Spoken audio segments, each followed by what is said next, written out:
Africa Content TV. Osupa lórúkọ mi. Mo rò fúnra mi pé ó yẹ kí n tún upgrade ara mi. Mo fẹ́ kíní ìmọ̀ mi. Mo fẹ́ expand the intellectual capacity mi. Gbogbo nígbà mi fẹ́ máa wà kọ́ máa yọ mílẹ̀ láwọn àwùjọ kan.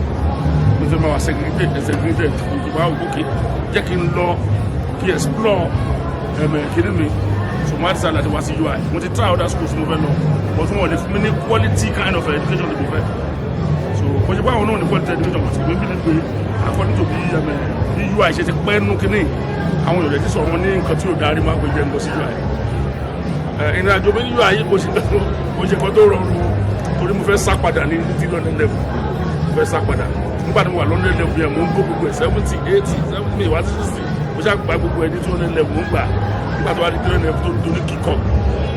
So ibi tètè mọ̀ bóyá kí n tún ṣòkòtò mi sán. So ohun tí mo gbé bọ̀ lákòókò ẹ̀ mo gbé wọlé lákòókò first semester. Mo padà àjọ sára mi mo ti gbà lọ bẹ́ẹ̀ ojú mi rí gangan tí mo gbọdọ̀ máa fẹ́ lọ sọ.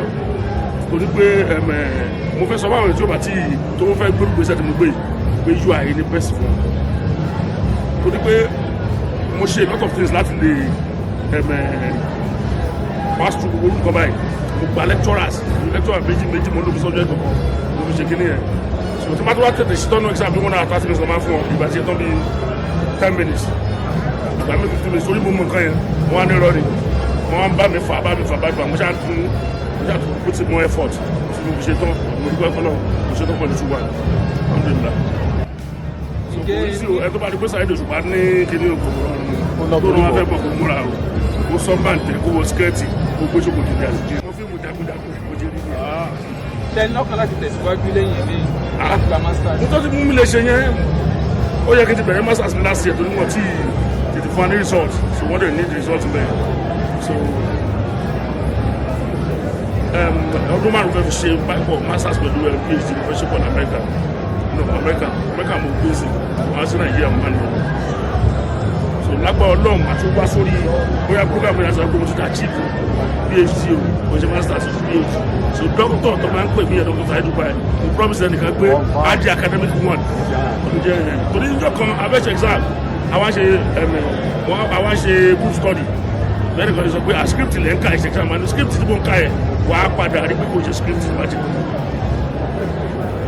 So mo ti ń send message sọ̀rọ̀ sí pé script kọ́ wọ́n tá ṣẹ̀ṣẹ̀ bẹ̀rẹ̀ ní mi àti ẹ̀ báyìí reality. Ìjọ kí ni nǹkan tí ẹ lè bá wa sọ nípa àwọn tó lè pé tí wọ́n bá dé kòríta tí wọ́n ti ṣí tán ti dàgbà tí wọ́n sì ti ní orúkọ bíi ti yín lẹ́gbẹ̀ẹ́ àwọn ò pé àwọn ti lọ àwọn olùdarapọ̀ mọ́ àwọn ọmọ kéékèèké àmọ́ràn lẹ́gbẹ̀ẹ́. Ṣáàdì kọ̀ọ̀kan wá tó máa ń pè ní bá a fẹ́ pè náà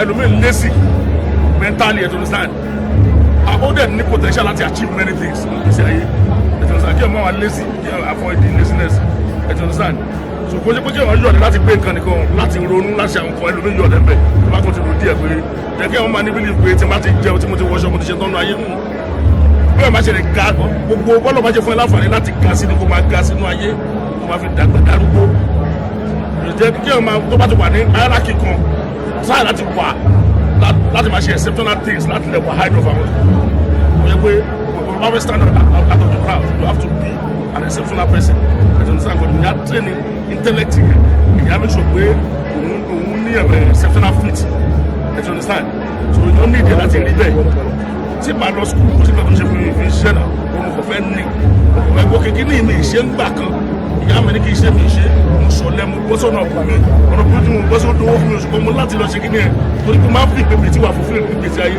àwọn kankan lára mi sì dàbí pé mo fúyẹ́ tí ó ti wúwo lójú mi mo fẹ́ kó wúwo mo fẹ́ kí n pé lọ́kùnrin mo má sì fi tí mi lè dúró sí ọmọdé mi ẹ̀yin ló ń fìdí ẹ̀ jókòó mi ẹ̀yin àmọ̀wé lẹ́fẹ́ jókòó mi mo fẹ́ jókòó sí tó bọ̀ jókòó sí fẹ́ jókòó sí tó gbogbo wa la máa ń jókòó lọ́sọ̀ péjọba ò ṣe dáadáa púpọ̀ nínú wa tá à ń sọ àmọ́ nǹkan tá à ń sọ akọ̀wéṣọ́ tó dúpọ̀ àwọn èèyàn sọ ni sọ̀rọ̀ tó bá máa bọ́ sí agbègbè láti máa sọ̀rọ̀ ẹ gbọ́dọ̀ mọ nǹkan tí ẹ̀ ń sọ ẹ ti understand so tí máa kọrin ajàfẹ́tọ̀ ènìyàn ni ọmọ ènìyàn ni máa jẹ́ so mo wá rí ìfẹ́ mọ̀ pàtó wá fẹ́ máa jà fún kí n mọ̀ lóòótọ́ mo fẹ́ sọ kí n mọ̀ pé àyè ìjọba rèé àyè àwa èèyàn rèé nígbà tí mo wá sí bíi sí mo mọ tí mo wá sí UI mo pé kí ní kan wà tó jẹ́ social contract tó bí governing. Yes. Ẹ ti understand pé táwọn èèyàn ṣe submit fún ìjọba pé ẹ máa control wa àwọn nǹkan mi tó yẹ kí ìjọba ṣe mo ti mọ nǹkan tó ń jẹ́ social contract. Ẹ ti understand so tẹ́lẹ̀ àmọ́ pé bó ṣe rí ni ẹ̀ àkọ́rọ́ gbẹ́ni kàkọ́ gbólóye pé mo ti jóye control gbogbo tó ṣẹlẹ̀ díẹ̀.